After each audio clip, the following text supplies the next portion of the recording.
देखिए, मोदी और योगी की डबल इंजन सरकार पूरे देश में पेपर लीक करा रही है।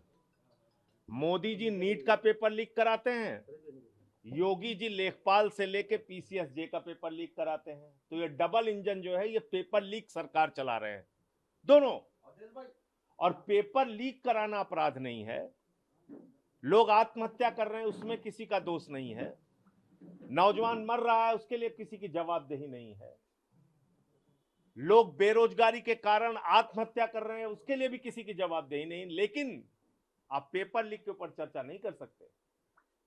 22 लाख छात्रों का भविष्य बर्बाद हो जाए, नीट में, सीयूईटी में बर्बाद हो जाए लाखों छात्रों का भविष्य, हाई स्कूल इंटर का पेपर लीक हो जाए, सीबीएसई की आंसर सीट में गड़बड़ी मिले, लेकिन आप सवाल नहीं उठा सकते उसके ऊपर।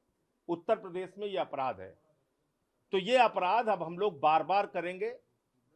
आज तमाम वरिष्ठ छात्र नेता जो अपने जमाने के रहे हैं, अनुग्रह भाई, के राय भाई, इन लोगों से भी चर्चा हुई और आगे का हम लोग एक विस्तार से प्लान बना रहे हैं। पूरे यूपी में ये पेपर लीक के खिलाफ अभियान चलाएंगे, छात्रों के बीच में जाएंगे हम लोग, ये तय किया है और कार्यक्रम भी हम लोग जल्दी घोषित करेंगे।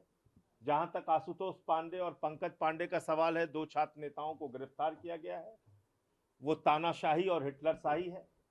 उसके खिलाफ हाई कोर्ट में हैबियस कॉर्पस की एक याचिका दाखिल की गई है, उस पर न्यायालय के आदेश की प्रतीक्षा रहेगी। लेकिन उत्तर प्रदेश की सरकार को और यहाँ के प्रशासन को जिस तरह से हाई कोर्ट लताड़ रहा है, रोज फटकार लगा रहा है, यह अपने आप में साबित करता है कि यहाँ की नियम, कानून, कायदा कुछ भी मानने के लिए, संविधान मानने के लिए ये लोग तैयार नहीं है, मनमाने ढंग से काम करते हैं।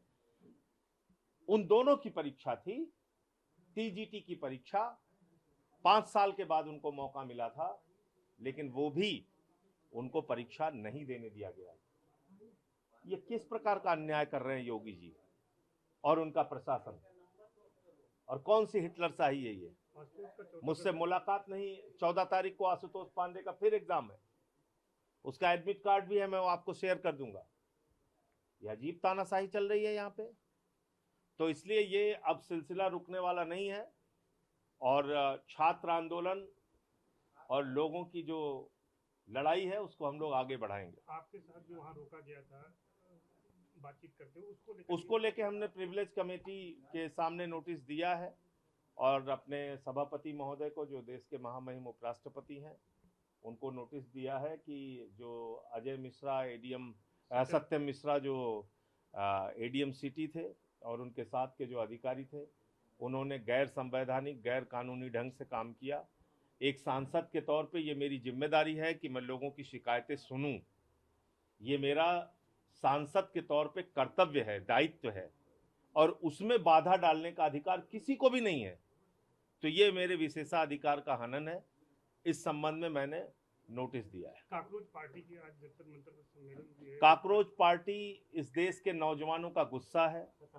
काकरोच पार्टी उस निराशा से निकली हुई है जिसमें बेरोजगार नौजवान आत्महत्या कर रहा है, लाखों छात्र नीट के पेपर लीक से दुखी हैं, सीयूईटी के पेपर लीक से दुखी हैं, सीबीएसई के आंसर सीट में गड़बड़ियां और धांधली मिल रही है और हजारों करोड़ का रिश्वतखोरी का धंधा है ये पेपर लीक। तो उस निराशा से नौजवान परेशान है, वो हताश है और वो काकरोच जनता पार्टी के रूप में अपना विरोध दर्ज करा रहा है।